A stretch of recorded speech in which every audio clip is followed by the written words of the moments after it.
de los agonistas y antagonistas colinérgicos. Recordar la mnemotecnia que habíamos visto la semana pasada, ¿no? De manera general, para recordar un poco qué acción produce el sistema nervioso simpático, qué acción produce el sistema nervioso parasimpático. Recordemos que el parasimpático nos prepara para el reposo y digestión, nos prepara para el reposo y digestión. Por eso el parasimpático va a causar miosis, bradicardia, disminuye muchas funciones normales del organismo, favorece los procesos digestivos, aumenta el peristaltismo, aumenta la motilidad.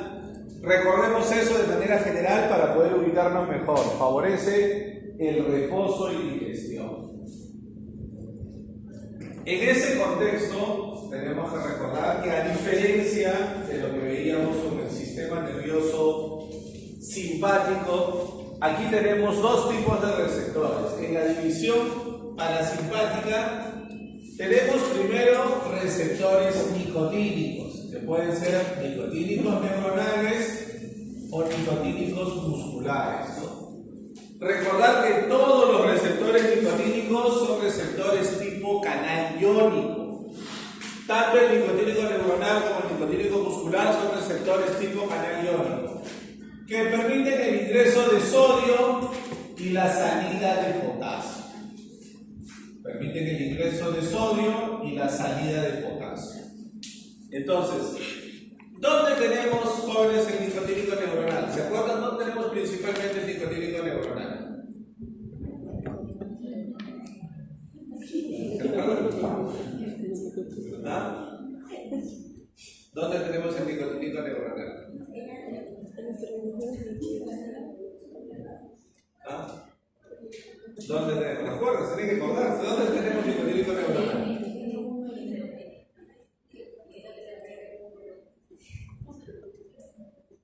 Una idea, ¿dónde tenemos nicotínico neuronal? Porque si no nos acordamos de eso, está difícil. Primero, en el sistema nervioso central.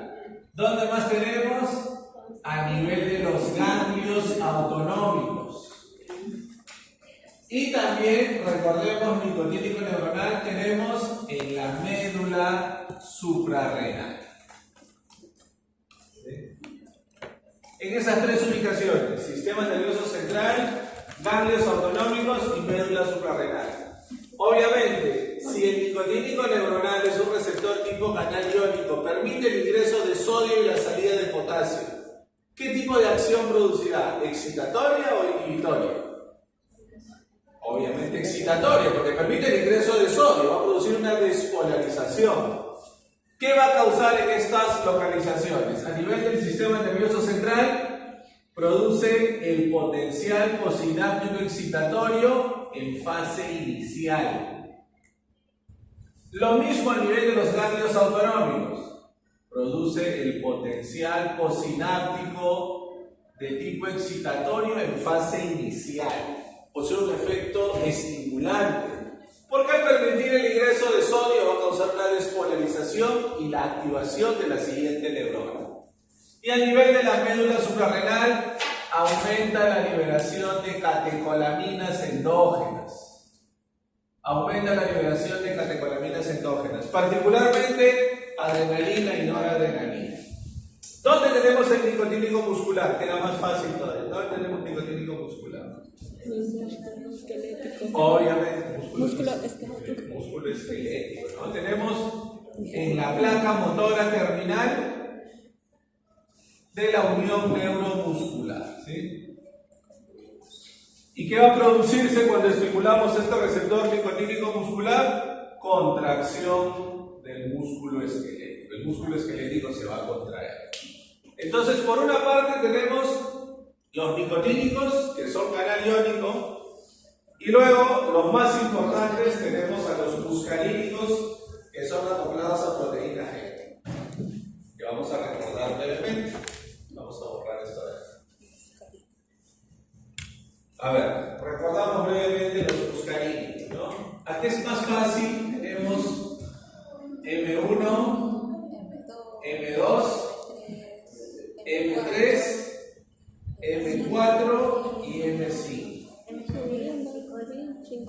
Y acá recuerden, todos son acoplados a proteína G. Todos los muscarínicos son acoplados a proteína G.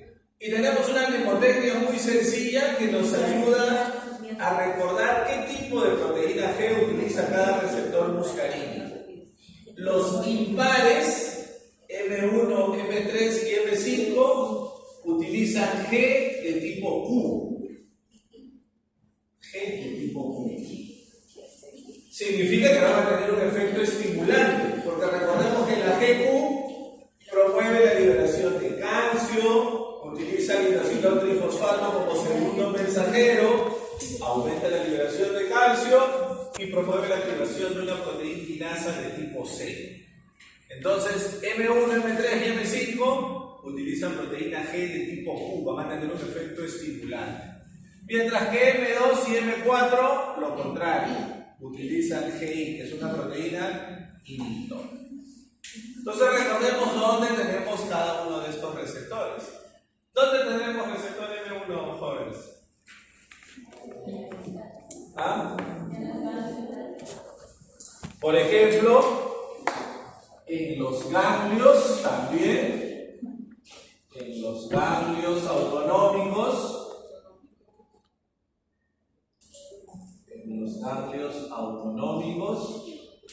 y también en el sistema nervioso central. ¿A qué ubicación se parece esta ubicación de M1? Al NN, ¿no? Entonces, lo que hace el receptor M1 es complementar la actividad del NN. Produce el potencial posináptico excitatorio, pero en fase tardía, ¿ok? Produce el potencial posináptico excitatorio, pero en fase tardía. Vamos a avanzar porque se puede. Avanzamos de nicotínicos y muscarínicos, que es lo que estamos viendo ahora. Entonces, el M1 lo que hace es complementar la actividad del nicotínico neuronal. ¿Dónde tenemos M2? Que es el más fácil de recordar. ¿Dónde tenemos M2 ahora? En el corazón. M2 lo tenemos en el corazón. M2 lo tenemos en músculo liso, dice, músculo liso tiene en el corazón, seguro. Nodo vínculo sinusal y nodo vínculo ventricular, ¿no? Recordemos, el sistema parasimpático nos prepara para el reposo y digestión. ¿Qué hará con la función cardíaca? Disminuye. Obviamente disminuye la función cardíaca. Si estimulamos el M2, que está en el músculo cardíaco, en el músculo de aurículas y ventrículos, causará efecto inotrópico negativo. Si estimulamos en el nodo vínculo sinusal, causará efecto cronotrópico negativo. Y si estimulamos en el nodo vínculo ventricular, causará efecto dromotrópico negativo. ¿Sí? Disminuye las funciones básicas del corazón, disminuye la actividad cardíaca, causa bradicardia, reduce la fuerza de contracción y reduce la velocidad de conducción. ¿Dónde tendremos M3 jóvenes? En distintos tipos de músculos lisos, ¿no? Por ejemplo, a ver, en distintos tipos de músculos lisos. Por ejemplo, músculo liso bronquial.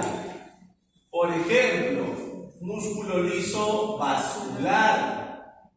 Por ejemplo, músculo liso del tracto gastrointestinal y del tracto genitourinario. ¿Qué va a hacer en todos?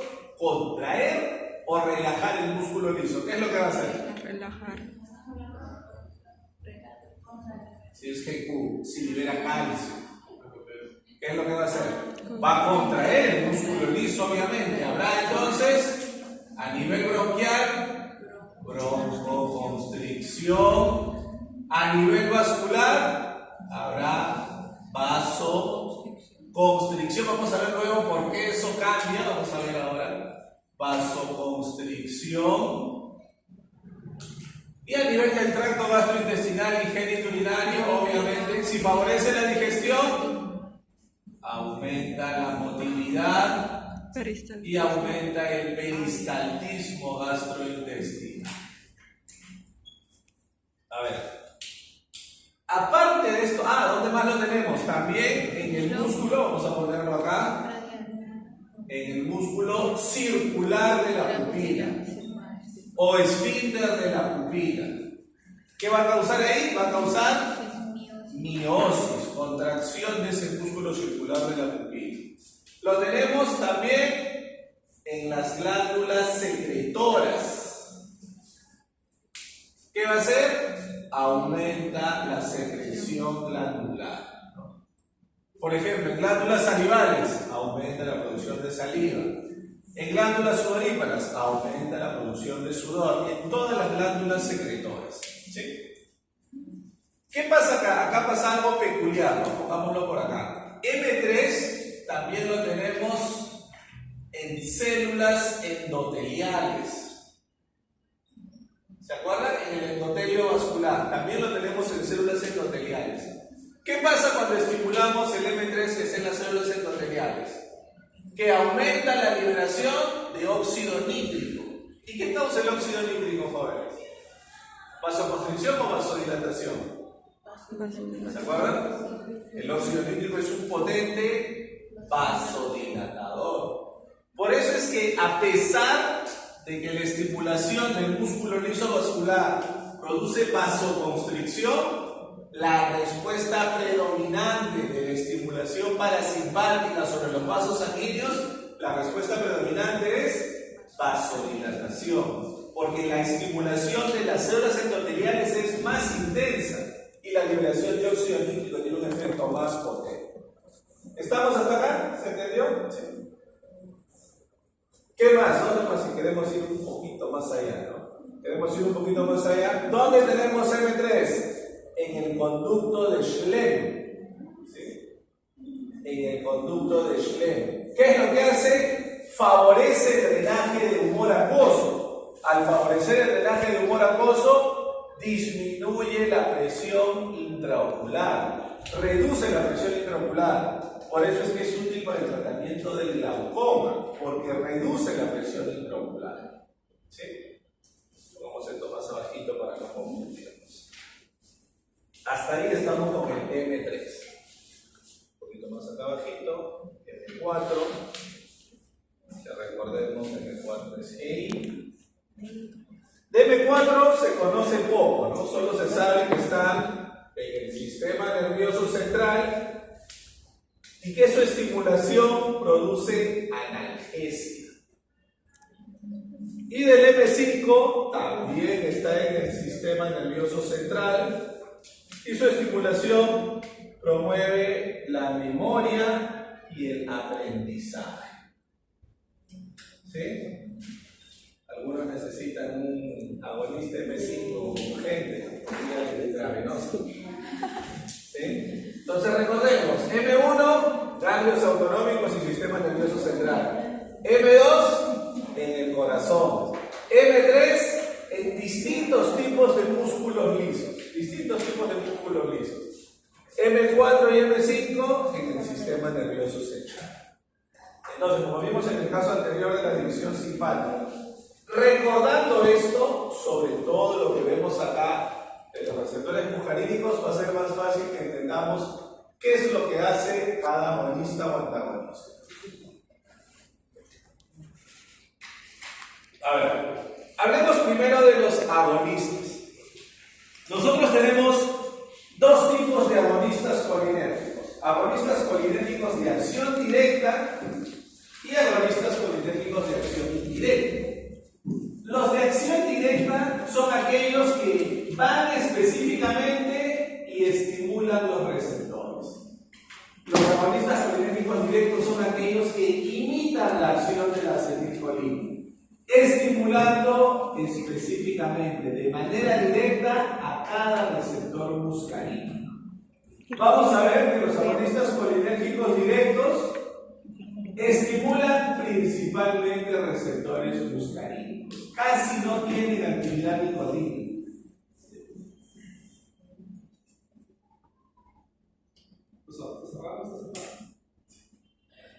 ¿Quieren escuchar la clase? ¿Quieren escuchar la clase?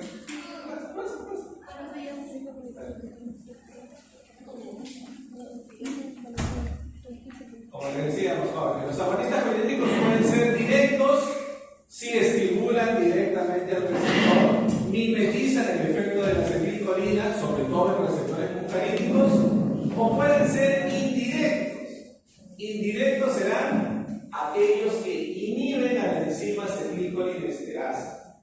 Y al inhibir la enzima acetilcolinesterasa, permiten que se acumule la acetilcolina y ahí sí, puede estimular receptores muscarínicos y también receptores nicotínicos. Entonces, una primera diferencia es que los agonistas de acción directa, como su nombre indica, específicamente estimulan cada receptor, sobre todo receptores muscarínicos. En cambio, los agonistas indirectos lo que hacen es inhibir a la enzima acetilcolinesterasa.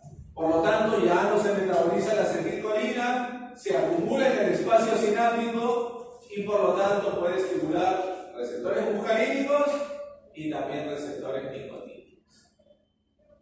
Dentro de estos indirectos, según su tipo de unión, pueden ser reversibles o irreversibles. Veamos entonces. Como mencionamos, los agonistas politénicos directos son aquellas moléculas que van a estimular específicamente los receptores muscarínicos. Está loco este proyecto, ¿no? Eso es lo malo de proyectar inalámbricamente, ¿no? Que por momentos se pierde la conexión. Seguiremos en el orden abstracto. Eso es lo malo de conectar.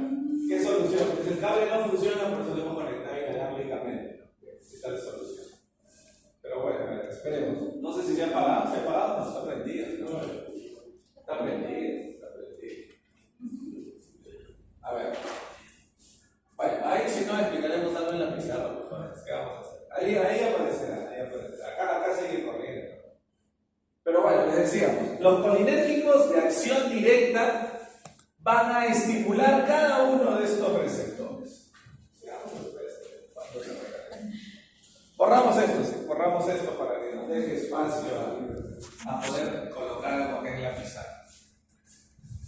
Aquí el proyector de la llamamos colinérgicos de acción directa. El más importante, el más representativo, es la pilocarpina. Ahí está. El más importante es la cisterna. De buena energía. Como decíamos, estimulan solo receptores muscarínicos. Tienen afinidad por receptores muscarínicos. Prácticamente tienen nulo efecto sobre nicotínicos. Prácticamente no tienen efecto sobre nicotínicos. El más representativo es la pilocarpina. La pilocarpina la tenemos en dos presentaciones: sistémica y oftálmica. Si hablamos primero de la pilocarpina oftálmica, obviamente, ¿dónde se centrará la actividad de esta pilocarpina? A nivel del músculo circular de la pupila, a nivel del conducto de Schlemm. Por lo tanto, la pilocarpina va a ser muy útil para el tratamiento del glaucoma, debido a que al estimular este músculo liso que está en el conducto de Schlemm, favorece el drenaje de humor acuoso. Favorece el drenaje del humor acuoso de la cámara posterior del ojo, disminuyendo la presión intraocular. ¿No? Recordemos que el glaucoma es la enfermedad en la cual hay una elevación de la presión intraocular.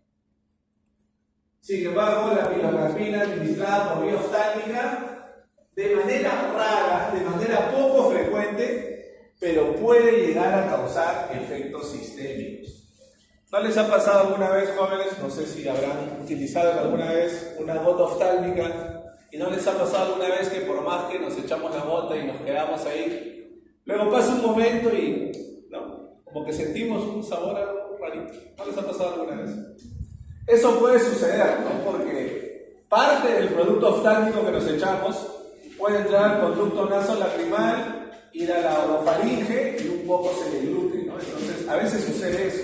Una pequeña cantidad de lo que colocamos por vía oftálmica puede llegar a nivel sistémico. Si lo hacemos de esta manera, pilocarpina oftálmica, el riesgo de efectos sistémicos es mínimo. ¿Qué hace la pilocarpina? Estimula todos los receptores muscarínicos. Obviamente, si yo la coloco por vía oftálmica, yo quiero que se centre más en este mecanismo de acción, en estimular el conducto de Schlemm, favorecer el drenaje de humor acuoso y disminuir la presión intraocular. Quiero que se centre más acá. Pero si vaya a vía sistémica, obviamente puede estimular todos los receptores.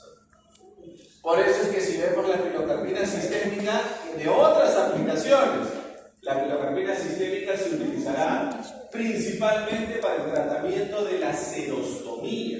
Para el tratamiento de la serostomía, porque obviamente aquí ya voy a estimular los M1 que estimulan a los ganglios autonómicos, los M3 que estimulan a las glándulas secretoras, estimulan a las glándulas sudoríparas, a las glándulas salivales. ¿Qué tendré cuando uso pilocarpina sistémica por vía oral? ¿Solamente más producción de saliva? ¿Qué más puedo tener como efecto adverso?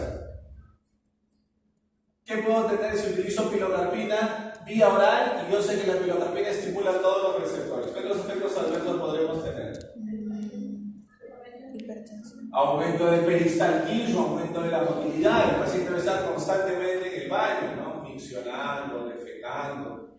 Va a tener el paciente bradicardia, disminución de la frecuencia cardíaca. Va a tener miosis. Va a tener aumento de secreción de las glándulas sudoríparas. Muchos efectos potencialmente incómodos para el paciente. Por eso me dicen, produce numerosos efectos sistémicos. Recordemos que la pilocarpina es útil para la serostomía y también es útil para el tratamiento del síndrome de Sjögren. En el síndrome de Sjögren tenemos tres componentes, ¿no? Hay serostomía, hay seroftalmia, secreción a nivel ocular, disminución de la producción de lágrimas y también hay artritis reumatoide. Entonces, la pilocarpina nos podría ayudar para la serostomía y también para la seroftalmia. Y aquí tenemos una lista de algunos otros compuestos que también se utilizan para el tratamiento de la serostomía. Vemos obviamente, así como se acuerdan cuando vemos neuralgia trigémino, ¿cuál es el fármaco más usado en la neuralgia trigémina? Carbamazepina. Es un desastre la carbamazepina, ¿no? Causa gastritis, hepatotoxicidad, somnolencias, un montón de efectos adversos. Pero es el que más se usa porque es como el que se tiene más experiencia, como el que se ha investigado más. Algo parecido pasa con la pilocarpina, vean ustedes. La pilocarpina es la que tiene mayor versatilidad de aplicaciones. Se usa para serostomía causada por radioterapia de cabeza y cuello, para serostomía por síndrome de Sjögren, para serostomía en pacientes que han recibido un órgano trasplantado, para serostomía inducida por fármacos. Como hemos visto, ¿se acuerdan? Algunos fármacos antihipertensivos causan serostomía. Los diuréticos, los betabloqueantes, entre otros. ¿Qué es más selectivo? Si yo voy paso a paso, más selectiva que la pilocarpina es el betanecol, sobre todo para serostomía inducida por fármacos.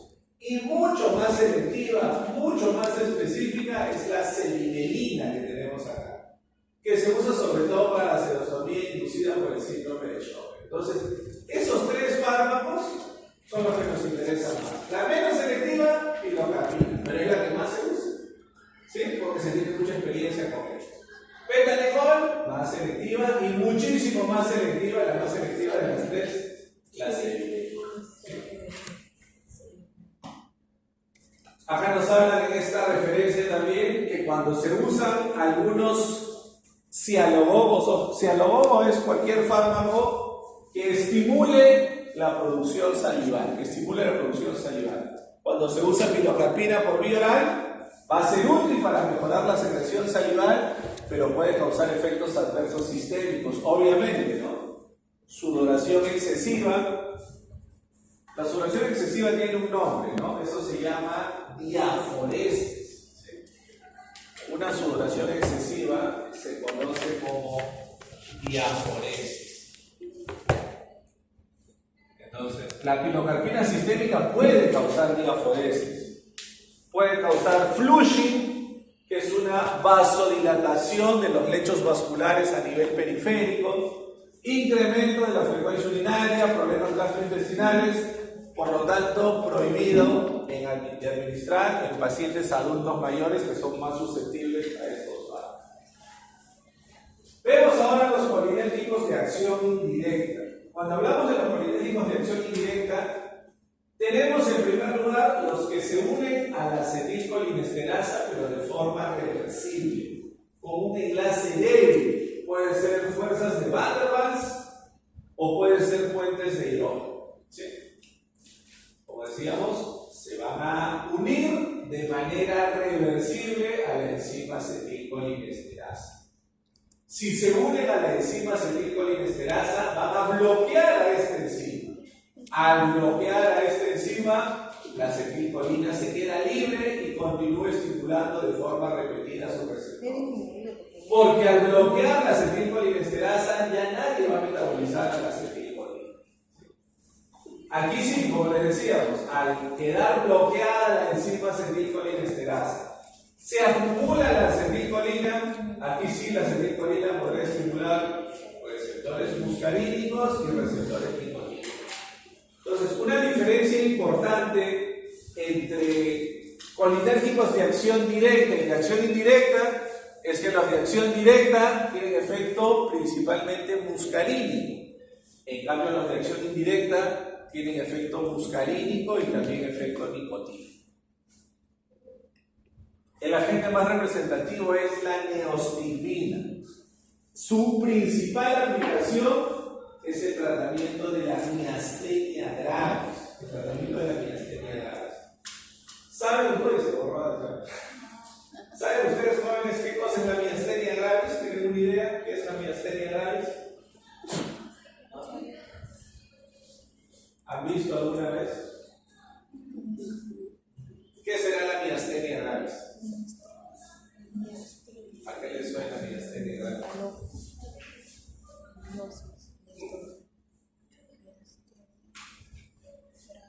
La miastenia gravis, vamos a colocarlo acá ya, por favor, ya se borró ahí, hasta que quiera aparecer el proyector gravis. La miastenia gravis es una enfermedad autoinmune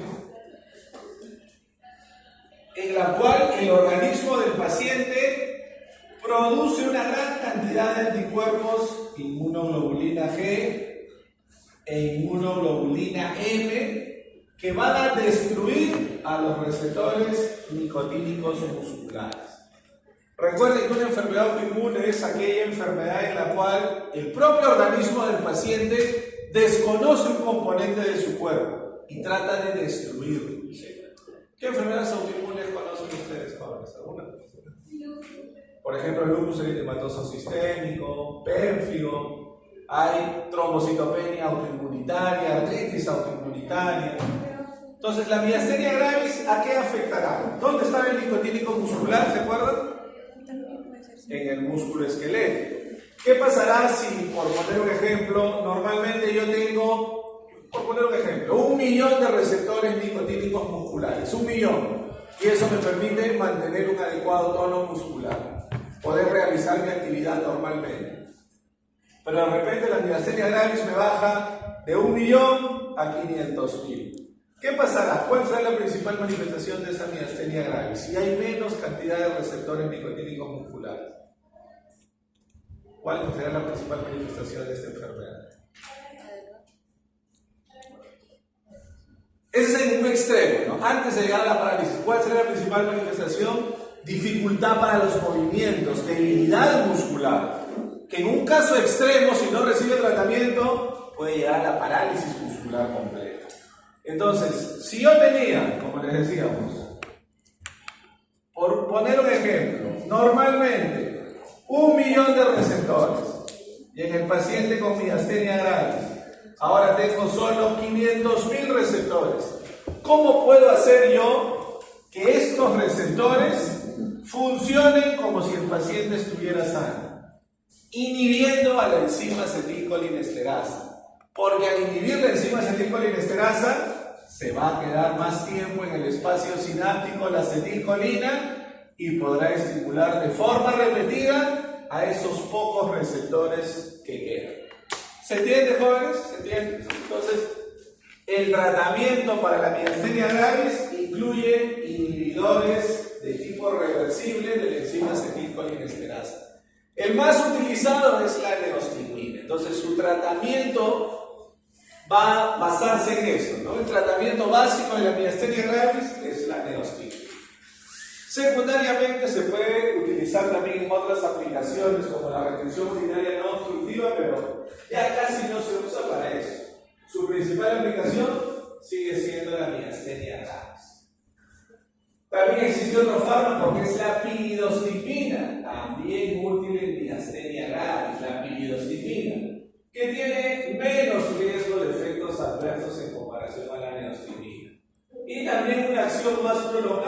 permitiendo que se administre menos veces al día. Existe también otra enfermedad, una enfermedad ya en este caso, una enfermedad degenerativa del sistema nervioso central, en la cual se presenta muerte de algunos grupos realmente de neuronas colinérgicas. ¿En qué enfermedad se producirá eso, jóvenes? Esto tiene que ver algo con lo que vamos a exponer ahora en el seminario. ¿Qué enfermedad degenerativa? Habrá muerte de grupos neuronales, de neuronas colinérgicas. En el Alzheimer, ¿no? En el Alzheimer. Entonces, en el Alzheimer pasa eso, existe muerte de neuronas colinérgicas. Hay grupos neuronales colinérgicos que han disminuido su actividad. ¿Sí? Muerte de neuronas colinérgicas en el sistema nervioso central. Entonces, nuevamente, ¿cómo nosotros podemos hacer que yo antes tenía 1 millón de neuronas, ahora tengo solamente 500.000 neuronas? ¿Cómo puedo hacer que esas pocas neuronas sigan funcionando como si yo tuviera todas mis neuronas activas? Bloqueando la acetilcolinesterasa y permitiendo que la acetilcolina estimule de forma repetida a esas pocas neuronas que quedan. Pero para esto existe otro fármaco más selectivo que se llama ribastindina. También se usa la pidostindina para el tratamiento del Alzheimer, pero el más selectivo es la ribastindina. Entonces también estos inhibidores de la enzima acetilcolinesterasa pueden ser útiles para el tratamiento del Alzheimer. Veamos ahora los de tipo irreversible. Los de tipo irreversible obviamente se van a unir a la enzima acetilcolinesterasa para bloquearla, pero lo hacen con un enlace fuerte, con un enlace covalente. Por eso son irreversibles. Van a inactivar de manera permanente a la enzima acetilcolinesterasa. Obviamente estos fármacos principalmente van a ser tóxicos. Muchos de ellos se usan como insecticidas de uso agrícola o incluso se utilizan en algunos tipos de guerra química, como vamos a ver ahora más adelante. Son fármacos extremadamente liposolubles. Son moléculas de pequeño peso molecular, su tamaño molecular es muy pequeño. Son tan liposolubles que se pueden absorber por vía respiratoria o incluso a través de la piel. ¿Ustedes han visto, jóvenes, alguna vez en el campo, en la chacra, en un cultivo, cuando una persona va a fumigar? ¿Han visto alguna vez cuando está fumigando? ¿Cómo está la persona que está fumigando en la chacra? ¿Hace calor y está con short, con bibirí fumigando? Por más que haga calor. ¿Cómo está? Totalmente cubierto, ¿no? Está como astronauta, así como salíamos a trabajar cuando había pandemia, ¿no? Totalmente como astronauta, ¿no? Tapado la cabeza, los brazos, ¿no? La vía respiratoria. ¿Por qué? Porque estos tóxicos son extremadamente liposolubles. Si a la persona que está fumigando le cae un poquito en la piel, se absorbe a través de la piel y le causa una intoxicación. Si lo está fumigando por aspersión, esas pequeñas gotitas de agua pueden ingresar por la vía respiratoria y le causan una intoxicación.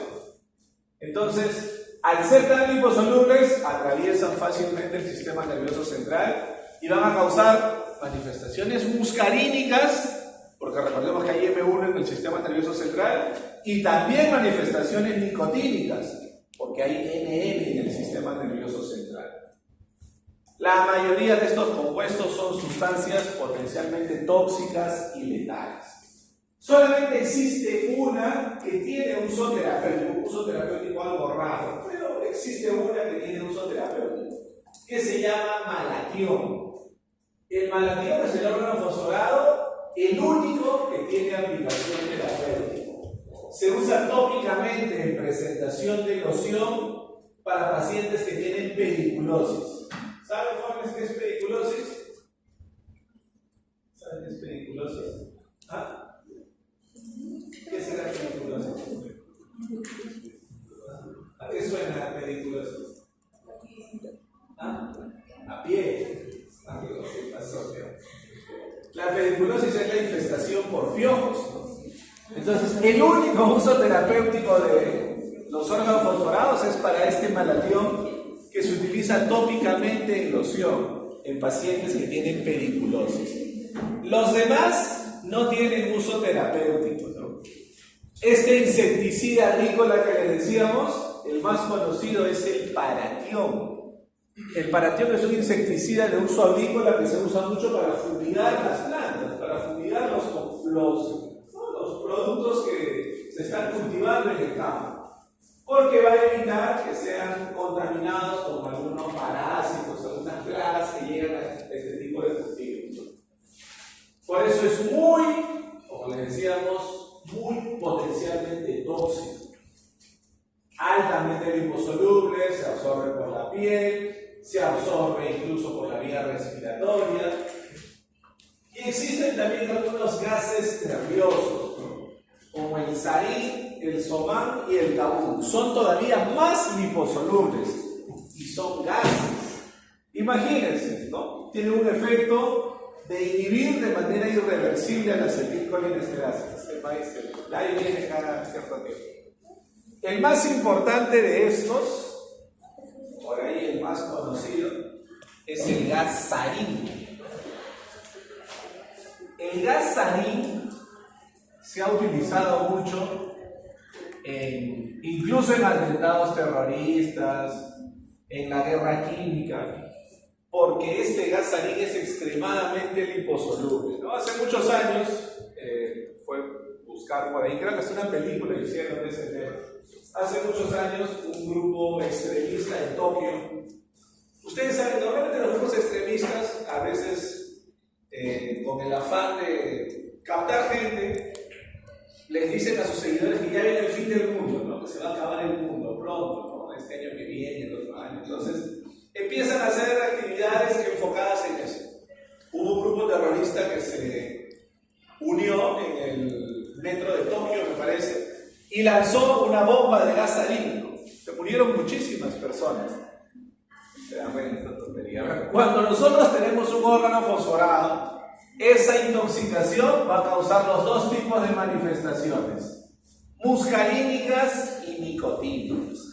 A nivel muscarínico, ¿qué vamos a tener? Vamos a tener diarrea, náuseas, dolor abdominal, bradicardia. Eso, cuando tenemos una intoxicación, sea por un órgano fosforado o sea por un gas nervioso, se produce una sobreestimulación de receptores muscarínicos y receptores nicotínicos, lo que se conoce como tormenta colinérgica.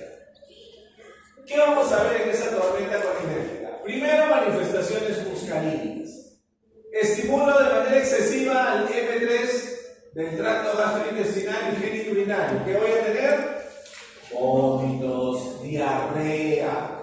Estimulo de manera excesiva al M3 el músculo lisobronquial. Broncoespasmo, dificultad para respirar. Estimulo al M3 el músculo circular de la pupila. Miosis, salud. Estimula al M2 del corazón, bradicardia, hipotensión arterial. Todas estas manifestaciones muscarínicas. Estimula al M3 en glándulas secretoras, cialorrea, diaforesis, ¿no? Como le decimos siempre a los estudiantes. No voy a estudiar 6 años en la carrera o 8 o 9 años en una especialidad para decir al paciente le sale espuma por la boca. No le sale espuma, el paciente no es detergente, no es nada de eso. El paciente tiene cialorrea, una excesiva producción sanguínea, ¿sí? O tiene diaforesis, una excesiva producción de glándulas sudoríparas. Y también, al estar libre la acetilcolina, porque ya se bloqueó la enzima acetilcolinesterasa, también se va a estimular receptores nicotínicos.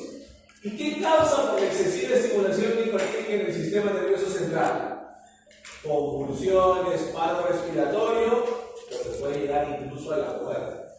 Entonces, recordar que una intoxicación, sea por paratión, sea por gas salino, por cualquier gas nervioso, va a producir una tormenta colinérgica.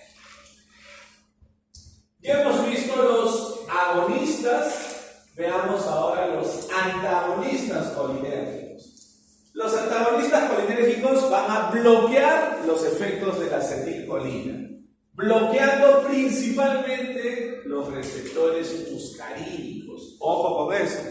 Los antagonistas colinérgicos no bloquean receptores nicotínicos, bloquean principalmente receptores muscarínicos. Como dice acá, no tienen actividad sobre receptores nicotínicos. Lo que hacen los bloqueantes o antagonistas de receptores colinérgicos es bloquear principalmente los receptores muscarínicos. Hemos visto un antagonista colinérgico, ¿se acuerdan? Que bloqueaba todos los receptores muscarínicos. ¿Se acuerdan de los fármacos que hemos visto previamente? Incluso hemos visto en la clase pasada, en la práctica. ¿Se acuerdan que usamos en la práctica de la semana pasada? En el video. Atropina, ¿no? Filotropina, que estimulaba los receptores muscarínicos, y luego atropina, que bloqueaba todos los receptores muscarínicos. Dentro de este grupo de antagonistas colinérgicos tenemos a la... ¿Para qué se van a utilizar estos antagonistas colinérgicos? Para la hipermotilidad gastrointestinal, lo que conocemos comúnmente como cólicos digestivos. También como coadyuvante en la anestesia general. ¿Se acuerdan por qué la atropina se usaba como coadyuvante en la anestesia general? ¿Se acuerdan? ¿Por qué la atropina se usaba como parte de la medicación preanestésica en la anestesia general? Había dos motivos. ¿Se acuerdan? Vasoconstricción. Sin miedo al éxito. Luciana, ¿verdad? ¿Se acuerdan por qué se usaba atropina en la anestesia general? ¿Por qué, Marcelo? Porque reduce las secreciones y el paciente al perder reflejos protectores, imagínense, el paciente está así, recostado, ya no tiene reflejos protectores, el paciente sigue produciendo saliva. ¿Qué puede pasar con esa saliva? Se va a la vía respiratoria y puede haber una obstrucción. Entonces, primero, reduce las secreciones. ¿Y qué más? Algo más importante. ¿Por qué se usaba atropina junto a la anestesia general? Porque aumenta la frecuencia cardíaca, produce una ligera taquicardia, ¿se acuerdan? Y todos los anestésicos generales causan bradicardia, lo que es peligroso, porque en bradicardia se puede producir incluso un paro cardíaco. Entonces, la atropina contrarresta la bradicardia producida por los anestésicos generales. ¿Para qué se usan estos antagonistas colinérgicos? También para el tratamiento en una intoxicación por paratión, por malatión, por sarín. Para eso se usan también estos antagonistas. Y para el examen oftalmológico. Obviamente, si la atropina bloquea todos los receptores muscarínicos, incluido el receptor M3, ¿qué causará la atropina? Midriasis. La atropina causa midriasis, aumento del diámetro pupilar. Entonces, el más conocido es la atropina. Como decíamos, bloquea principalmente receptores muscarínicos, sin predilección, bloquea todos los muscarínicos, del M1 hasta el M5, sin predilección.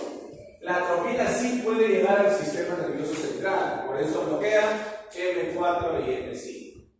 Como lo acabamos de comentar, al bloquear el receptor muscarínico M2, que causaba inotrópico, cronotrópico y hormonotrópico negativo, al bloquear el M2 causa el efecto opuesto. Entonces produce taquicardia, aumenta la función cardíaca.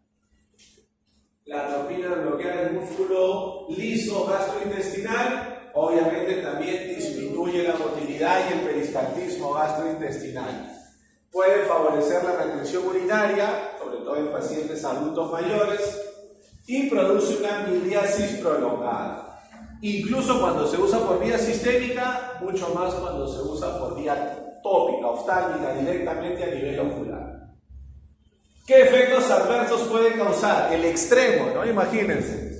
Si el M3 causa aumento de las secreciones, yo bloqueo el M3, puede reducir excesivamente las secreciones, causando celostomía, una sequedad excesiva de la mucosa bucal. También puede producir incapacidad para miccionar, visión borrosa, porque al haber una midriasis no podemos enfocar adecuadamente los objetos, no podemos ver de forma adecuada. Y también, obviamente, lo que decíamos, no se entiende. Si el M3 favorecía el drenaje del humor acuoso, reducía la presión intraocular, ¿qué cosa hará la atropina sobre la presión intraocular? Lo contrario, ¿no? Porque bloquea el M3, la atropina más bien aumenta la presión intraocular y será peligrosa para un paciente con glaucoma. A ver, de los primeros no es importante la dosis, solamente el uso que tiene. ¿Para qué se utiliza la atropina? Para el tratamiento de las arritmias. Cuando tenemos una arritmia y bradicardia, para eso se utiliza atropina por vía intravenosa. También como preanestésico, como hemos visto, debido a que reduce las secreciones y produce una ligera taquicardia, protegiendo al paciente. También para eso se usa atropina. Asimismo, como antídoto, cuando mi paciente se ha intoxicado con Panatión, con Gasarin, esos pacientes que ya han intoxicado porque han estado fumigando sus cultivos y no tomaron las precauciones de protegerse correctamente, en esos pacientes como antídoto se usa la atropina. Pero a ver, imagínense ustedes, la acción de la atropina es corta, dura solamente entre 15 a 20 minutos. Si la enzima acetilcolinesterasa continúa inactivada, porque recordemos, el Panatión, el Gasarin son inhibidores irreversibles de la acetilcolinesterasa. Yo administro atropina, bloqueo la acción muscarínica. Pero ¿cómo puedo regenerar la enzima acetilcolinesterasa? Usando un fármaco que se llama pralidoxima. La pralidoxima es un reactivador, un regenerador de la enzima acetilcolinesterasa. Rompe el enlace entre la acetilcolinesterasa y el órgano fosforado. Rompe el enlace para que la acetilcolinesterasa esté libre y empiece a metabolizar a la acetilcolina y desaparezcan las manifestaciones muscarínicas y nicotínicas. Para eso se utiliza esta pralidoxima, es un reactivador de acetilcolinesterasa. Pero bueno. Seguramente ustedes, ¿qué cosa se toman normalmente jóvenes cuando tenemos un problema digestivo, un cólico gastrointestinal? ¿Qué se toma normalmente? ¿Qué nombre comercial conocen? Cuando vamos a la farmacia, ¿qué nos dan cuando... o si lo hacemos correctamente, vamos al médico, no a la farmacia, vamos al médico, el médico nos da una receta. ¿Qué nos recetan normalmente cuando tenemos hipermotilidad gastrointestinal, cólicos digestivos? Enterogermina, punto, buen punto. Enterogermina no sirve para nada. La enterogermina es un producto que es 90% comercial y 10% efectividad. Hay productos mucho mejores que enterogermina, como por ejemplo Floratil. Floratil es un producto excelente que tiene muchísimo mayor evidencia científica, pero por un tema de costumbre, Ustedes saben que, a ver, paréntesis, ¿no? Ustedes saben que hay toda una especialidad en ventas, ¿no? Hay personas que siguen a la... ¿Cuál es el enfoque de alguien que estudia marketing? Venderte algo que tú no necesitas y que no te va a ser útil. Entonces, en la industria farmacéutica hay mucho de marketing y enterogermina no es un buen producto, hay productos mucho mejores. Pero aparte, para el cuadro agudo, regresando al tema, ¿qué nos da el médico normalmente cuando tenemos un cólico digestivo? Buscapina, ¿no? Buscapina. ¿Qué es la buscapina? Escopolamina. Escopolamina, o también su nombre completo es N-butilbromuro de iosina. N-butilbromuro de iosina. O simplemente iosina. Simplemente iosina o N-butilbromuro de iosina. Al bloquear los receptores muscarínicos M3 del tracto gastrointestinal, alivia los cólicos, alivia la hipermotilidad gastrointestinal. ¿Sí? Muy útil para el tratamiento de espasmos de las vías digestivas, para el tratamiento de la cinetosis e incluso para el tratamiento de la dismenorrea. En casos de dolor intenso por cólico menstrual, también funciona la iosina, porque obviamente también hay receptores muscarínicos M3 en el músculo liso uterino. Y en casos de dismenorrea, la producción de prostaglandinas genera contracción del músculo liso uterino y eso causa mucho dolor, mucha incomodidad. En esos casos severos de dismenorrea, funciona también la escopolamina. Espasmolítico de acción específica, sobre todo para el tracto gastrointestinal, y presenta pocos efectos adversos. Por vía oral normalmente se utilizan 10 miligramos hasta 4 veces al día.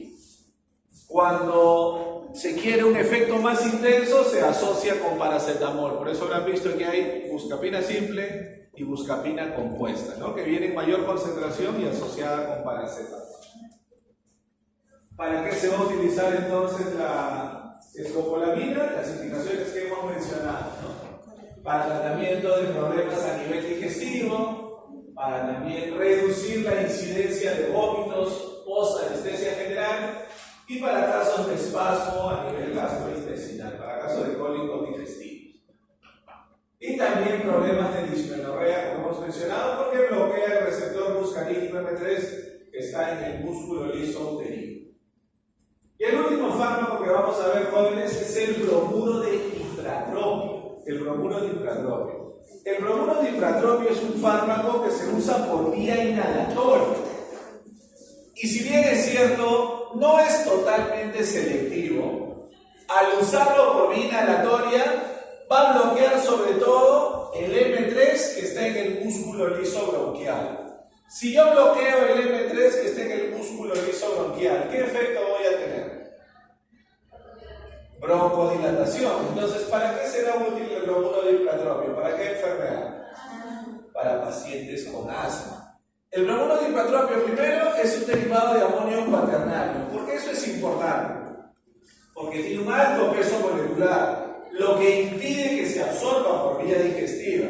Uno cuando administra por vía inhalatoria, por más que uno que haga exactamente la presión y la inhalación, siempre un poco va a la vía digestiva.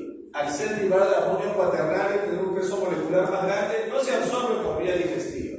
Y tampoco penetra en el sistema nervioso central, porque tiene un peso molecular muy grande. Inhibe receptores M3, particularmente del músculo liso bronquial, porque se usa por vía respiratoria, por vía inhalatoria.